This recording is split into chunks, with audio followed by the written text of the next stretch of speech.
देखा आपने कोरोना का फिर से यहाँ पे नाटक मच रहा है और कोरोना अगर ज़्यादा बढ़ता है तो मार्केट को अफेक्ट ज़रूर करेगा। वैसे आज मार्केट अच्छी चल रही है। इसके अलावा रे डालियो ने अमेरिका को लेके कहा है कि वहाँ पे जो ये डेट की प्रॉब्लम है, वो मूडीज़ के डाउनग्रेड से जितनी दिख रही है, उससे ज़्यादा बड़ी प्रॉब्लम है। यूएस के लिए कहा है। तो ये दोनों इम्पोर्टेंट अपडेट है कि एक तो यूएस के अंदर में कुछ होता है तो उससे मार्केट के ऊपर अफेक्ट आएगा। दूसरा, कोरोना अगर विकराल रूप लेता है तो उससे मार्केट के अंदर अफेक्ट आएगा। लेकिन ज्यादातर लोग समझ चुके हैं कि ये सब शॉर्ट टर्म की चीजें हैं, लॉन्ग टर्म ग्रोथ पे इनका कोई प्रभाव नहीं होता है। क्यों मैं ऐसा कह रहा हूं? क्योंकि इतनी अच्छी मतलब अपडेट मुझे मिली है, दिल खुश हो गया सुन के। मैं हमेशा ही बात करता था, आप आज से 3 साल 4 साल 5 साल पहले का डेटा देखते तो सिर्फ 4%, 4% जितने भी ओवरऑल डायरेक्ट म्यूचुअल फंड के इन्वेस्टर हैं, 4% ही ऐसे वहां पे इन्वेस्टर थे जो कि 5 साल से ज्यादा पुराने थे, या फिर जो फोलियोज है 4% ही फोलियोज ऐसी थी जो 5 साल से ज्यादा पुरानी थी। और रेगुलर प्लान्स में 12% फोलियोज ऐसी थी जो कि 5 साल से ज्यादा पुरानी थी। तो मतलब जितने लोग, एक तरीके से समझो, जितने लोग रेगुलर प्लान में इन्वेस्ट करते थे आज से 5 साल पहले, और तो उनका उसमें से मतलब 100 लोगों में से 10-12 लोग थे जो कि 5 साल पहले से इन्वेस्टेड थे रेगुलर प्लान में भी, और 100 में से सिर्फ 4 लोग ऐसे थे डायरेक्ट प्लान के अंदर जो 5 साल से पहले से इन्वेस्टेड थे। अभी की बात करते हैं, मार्च 2025 में एएमएफआई ने लेटेस्ट डेटा इस पे निकाल के दिया है, और जो रेगुलर प्लान्स हैं काफी जंप आया है 33%। मतलब 100 लोग में से 33 लोग 5 साल से पुराने इन्वेस्टर हैं रेगुलर प्लान्स के अंदर में। और डायरेक्ट प्लान्स में तो और भी ज्यादा जंप आया है, मतलब लगभग 4 गुना 5 गुना तक का जंप आ गया है डायरेक्ट प्लान्स के अंदर में, 5x हो गया है।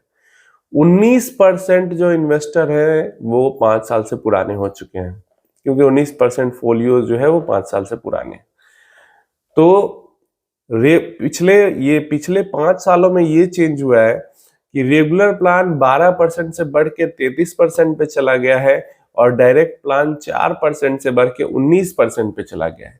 तो अब यहाँ पे हमारे देश के अंदर में काफी सारे ऐसे इन्वेस्टर्स हैं जो कि 5 साल से पुराने हो चुके हैं और 5 साल से पहले से मार्केट के अंदर इन्वेस्ट कर रहे हैं। और इतनी कोविड वाली गिरावट, 2022 रशिया यूक्रेन वाली गिरावट, और अभी 2024-25 की जो गिरावट हुई है, इन तीनों गिरावट में उन्होंने करेज दिखाया है और इक्विटी इन्वेस्टमेंट के साथ बने रहे हैं। ये भी बहुत बढ़िया, ऐसा भी नहीं कि पिछले 5 साल एकदम सपाट बहुत बढ़िया रैली ही रैली चल रही थी।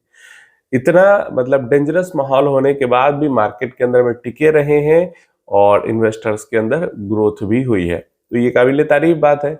इससे फायदा ये है कि देखो, अगर एसआईपी इन्वेस्टर मार्केट के अंदर में टिके रहते हैं तो एक सस्टेन्ड एंड एक मतलब लाइन वाला फ्लो आता है, वॉलिटिलिटी घटती है मार्केट के अंदर में, स्टेबिलिटी बढ़ती है।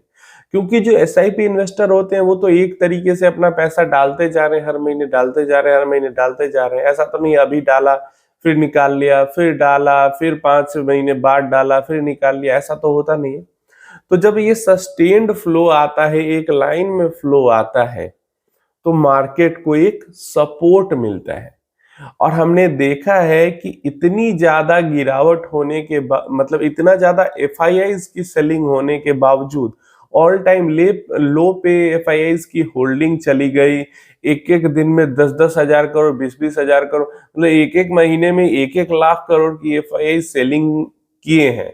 फिर भी हमारा मार्केट मतलब मैक्सिमम 25% तक ही फॉल कर पाया है आज इस गिरावट में भी, और 2022 की गिरावट में भी। स्मॉल कैप इंडेक्स मैक्सिमम 25% तक ही गया है, और लार्ज कैप तो उतना भी नहीं गया, जबकि एक एक महीने में लाख लाख करोड़ तक की भी सेलिंग एफआईआईज ने कर दी है। तो इसका रीजन यहीं से निकल के आता है कि पीछे से जो म्यूचुअल फंड इन्वेस्टर है वो मार्केट को बहुत ही तगड़ा सपोर्ट दिखा रहे हैं, और बहुत अच्छी चीज है। फ्यूचर में भी ये हमारे मार्केट को स्टेबल रखने में और मतलब बाहरी दबाव से बचाने में हेल्प करेगा। क्योंकि पास्ट में बार बार ही यही होता था कि जैसे विदेशी निवेशक अपनी सेलिंग स्टार्ट करते थे, हमारा मार्केट एकदम चित होकर गिर जाता था। तो अब हमारा मार्केट इससे धीरे धीरे करके एक तरीके से प्रोटेक्ट हो रहा है बाहरी वॉलेटिलिटी से। आप अपनी राय इसके बारे में कमेंट बॉक्स में जरूर बताना।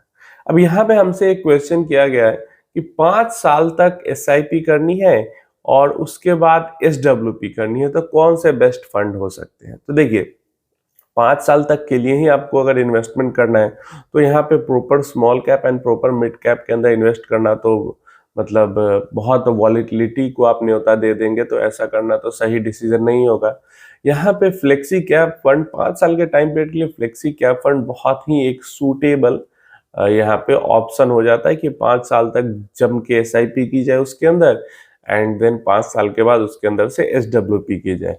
इसके अलावा वैल्यू फंड्स भी काफी अच्छा ऑप्शन हो जाएगा 5 साल के टाइम पीरियड के लिए। इसके अलावा large and mid cap fund की जो कैटेगरी है 5 इयर्स टाइम पीरियड के लिए, वो कैटेगरी भी अच्छी हो जाती है। तो मेन स्ट्रीम जो कैटेगरी है उनमें से ये 3 कैटेगरीज हैं, large and mid cap fund, value fund या तो फ्लेक्सी कैप फंड, जिनके अंदर 5 साल तक आराम से SIP की जा सकती है, उसके बाद SWP किया जा सकता है, या फिर आज ही पैसा पूरा डाल दिया जाए और 5 साल तक होल्ड किया जाए और उसके बाद SWP किया जाए। वो ये सबसे बेस्ट ऑप्शन हो जाते हैं। इसके अलावा करने वाले तो मल्टी एसेट एलोकेशन, हाइब्रिड वगैरह के अंदर भी कर सकते हैं, लेकिन फिर ये 5 साल के टाइम पीरियड में उतना अच्छा ग्रोथ नहीं मिल पाएगा उनके अंदर इन्वेस्ट किया जाए तो इसलिए मुझे लगता है कि फ्लेक्सी कैप की कैटेगरी, वैल्यू फंड की category, large and mid cap fund की कैटेगरी काफी बेहतर हो जाएगी। बहुत ज्यादा एग्रेसिव है तो वो मल्टी कैप की तरफ जा सकते हैं, लेकिन मल्टी कैप के अंदर भी वॉलेटिलिटी बढ़ जाएगी क्योंकि 50% एक्सपोजर मिड स्मॉल को होगा वहां पे। तो अगर बहुत एग्रेसिव है तो उधर की तरफ जा सकते हैं, नहीं तो flexi cap, large and mid cap and value fund की कैटेगरी काफी बढ़िया हो जाती है, और उन्हीं के अंदर इन्वेस्ट करके और 0.5% मतलब महीने का 0.5% या 0.5% से भी कम अगर हो तो और अच्छा है। जितना कम महीने का निकालेंगे उतना ज्यादा बेहतर होगा हमारे कॉर्पस के लिए, हमारे पोर्टफोलियो के लिए। और अगर ज्यादा निकालना भी हो तो ज्यादा से ज्यादा महीने का टोटल कॉर्पस का 0.5% अगर होगा तो आप अच्छे तरीके से उस पोर्टफोलियो को, कॉर्पस को एंजॉय कर पाओगे अपनी लाइफ टाइम में भी, और आने वाली जनरेशन को भी दे के जा पाओगे। तो यही in my opinion best option यहाँ पे हो जाएगा।